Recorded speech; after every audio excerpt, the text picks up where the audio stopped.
peu avant de procéder à l'adoption du volet dépenses du projet de loi de finances rectificative, LFR, pour l'exercice 2024, les conseillers nationaux de la transition ont exprimé d'importantes préoccupations et des questions ont été soulevées, tant sur l'exécution que sur les prévisions.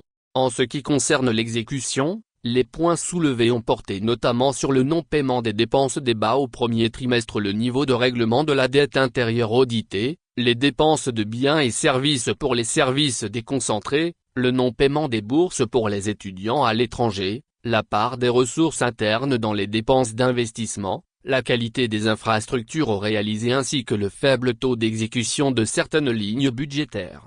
Pour ce qui est des prévisions de dépenses, les principales questions ont porté sur l'apurement de la dette intérieure, le soutien aux ménages sinistrés de Kaloum et la gestion des dons par Languche, la baisse des dépenses d'investissement, le taux de rétrocession des ressources collectées au titre des bas, les fonds de contrepartie, le financement du déficit, l'accompagnement des nouvelles communes, le niveau du découverte exceptionnel de la BCRG et le paiement des arriérés, le contrat d'alimentation des détenus dans les prisons civiles et les variations enregistrées sur certaines lignes budgétaires.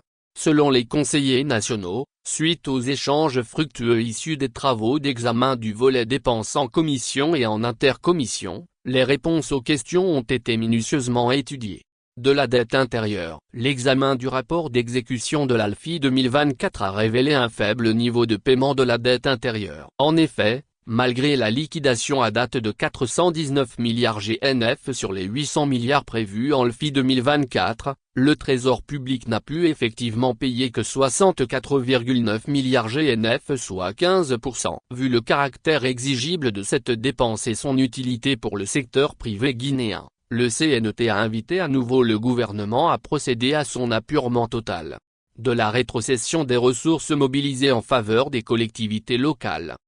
Attaché au principe de la redistribution équitable des ressources du pays et vu la nécessité d'appuyer le développement au niveau local, les conseillers nationaux se sont interrogés sur la non-rétrocession des ressources affectées à l'ANAFIC destinées au financement des infrastructures des collectivités locales. À titre d'exemple, il ressort de l'examen du PLFR 2024 que sur 303 milliards GNF encaissés à date par le Trésor public au compte du Fonds de développement des communes de Conakry, FODECON, aucun franc n'a été rétrocédé à l'ANAFIC.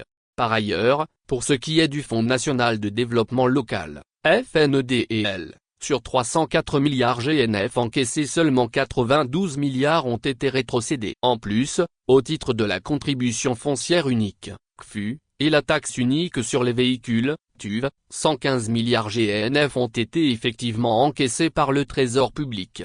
Toutefois, aucune disposition conformément aux articles 273 et 337 du Code général des impôts n'a été envisagée à date pour leur mise à disposition aux collectivités locales. La rétrocession de seulement 92 milliards GNF sur 722 milliards collectés, soit un taux de 7%, interpelle le Parlement quant à l'intérêt accordé par l'État au développement local. Il est indéniable que, si la rétrocession des ressources mobilisées n'est pas effective comme prévu, le transfert de compétences aux collectivités locales n'aura aucun sens. Sur ce sujet, les conseillers nationaux ont rappelé qu'au-delà des rapports d'examen précédents, le président du CNT, Dr Dansa Kourouma a maintes fois dénoncé cette situation. Les exigences à cet effet sont restées vaines. Par conséquent, le CNT interpelle le Premier ministre, chef du gouvernement sur cet état de fait et sollicite son implication personnelle pour la rétrocession rapide et intégrale des dites ressources aux collectivités locales avant la soumission du projet de loi de finances initiale 2025. Il a ensuite invité le directeur général du Trésor à veiller au déploiement rapide de receveurs communaux manquants, ont-ils expliqué dans un rapport. Quant au paiement des bourses aux étudiants guinéens à l'étranger, l'examen du rapport d'exécution de l'ALFI 2024 met en évidence le non-paiement des bourses destinées aux étudiants guinéens à l'étranger. Depuis environ 11 mois, aucun boursier guinéen à l'étranger n'a reçu un de paiement. Sachant que le Service national des bourses extérieures, SNAB, est rattaché à la présidence de la République, il est incompréhensible pour le Parlement que malgré la célérité observée dans l'exécution du budget de la présidence, les étudiants guinéens à l'étranger peinent à rentrer en possession de leur bourse. Le CNT a précisé que l'entretien de ces étudiants boursiers ne coûte que 22 milliards GNF par an, soit 1,833 milliards par mois. Au moment où les difficultés sont observées dans le paiement des dites bourses, au même moment, le gouvernement a déboursé 86 milliards GNF au titre des frais de mission rien que pour le premier semestre 2024. Par ailleurs, il faut préciser que le traitement de ces boursiers est assuré par l'État guinéen et les pays partenaires. À date, tous ces pays partenaires s'acquittent à temps de leur paiement. Il est donc inadmissible que ce soit notre pays qui soit en retard dans le traitement de ses propres boursiers, ont-ils regretté. Cependant, le CNT a salué l'effort du président de la République pour avoir revu à la hausse les bourses d'entretien à 100% de 50 USD à 100 USD, afin d'inviter le ministre directeur de cabinet de la présidence à prendre toutes les dispositions utiles pour le paiement des dites bourses. De la faible exécution du budget du ministère des Infrastructures et des Travaux publics. L'examen du budget du ministère des Infrastructures et des Travaux publics met en exergue un très faible taux d'exécution de leur budget. Sur 1770 milliards GNF alloués au titre des investissements et pour 29% d'engagement,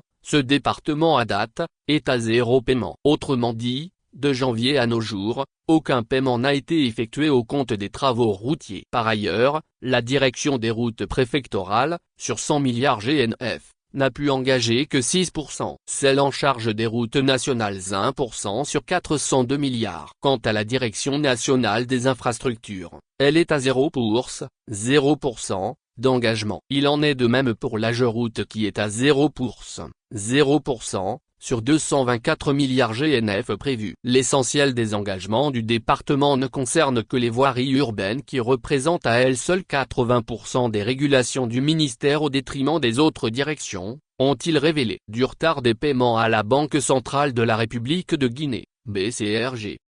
Lors des travaux en commission et en intercommission, à l'image du ministère des Travaux publics, l'essentiel des départements ministériels connaît des retards dans le paiement de leurs dépenses au niveau de la Banque centrale.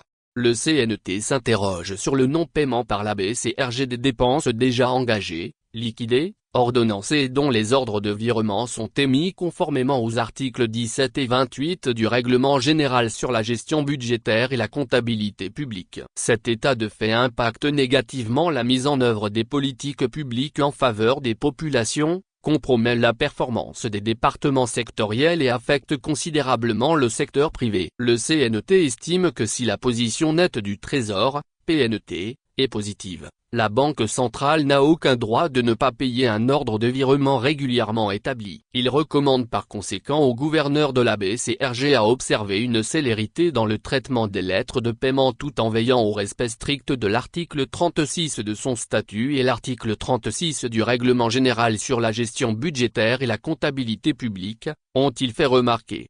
Coût de la location des bâtiments à usage administratif. Selon le CNT, les charges de location des bâtiments abritant certains services publics absorbent d'importantes ressources financières.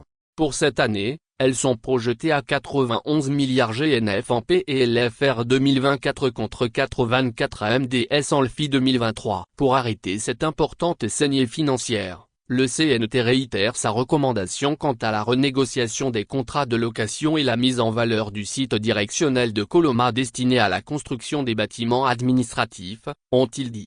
La nécessité de construire une imprimerie nationale depuis la première session budgétaire du CNT, la nécessité de construire une imprimerie nationale revient dans tous les travaux. Au regard des prévisions budgétaires en LFI 2024, le coût des prêts imprimés s'élève à 122,7 milliards GNF. Si l'État doit débourser ce montant chaque année, les prêts imprimés lui coûteraient en 5 ans un montant total de 613,5 MDS. Ces ressources pourraient financer la construction d'une imprimerie qui, en plus des prêts imprimés, éditerait divers autres documents officiels de l'État tels que les passeports, cartes d'identité, cartes grises, journal officiel, vignettes, etc. De l'affectation de 20% des crédits de biens et services au service déconcentré. La lettre de cadrage du Premier ministre chef du gouvernement exige l'allocation de 20% des ressources du titre 3 des départements ministériels à leurs services déconcentrés. L'examen du rapport d'exécution de l'ALFI 2024 met en lumière la très faible application de cette mesure. À titre d'exemple, sur 167,64 milliards GNF délégués aux services déconcentrés, seulement 13,7 milliards ont été payés, soit 8,17%. Selon le CNT, l'intervention de l'AGEP dans la phase comptable persiste malgré ses multiples recommandations à cet effet. Cette intervention contraire à l'article 17 du Règlement général sur la gestion budgétaire et la comptabilité publique est l'une des causes majeures du retard des paiements des décomptes déjà ordonnancés par les ordonnateurs principaux, ce qui impacte négativement le taux d'exécution des dépenses d'investissement qui représente 35% du budget de l'État, ont-ils indiqué.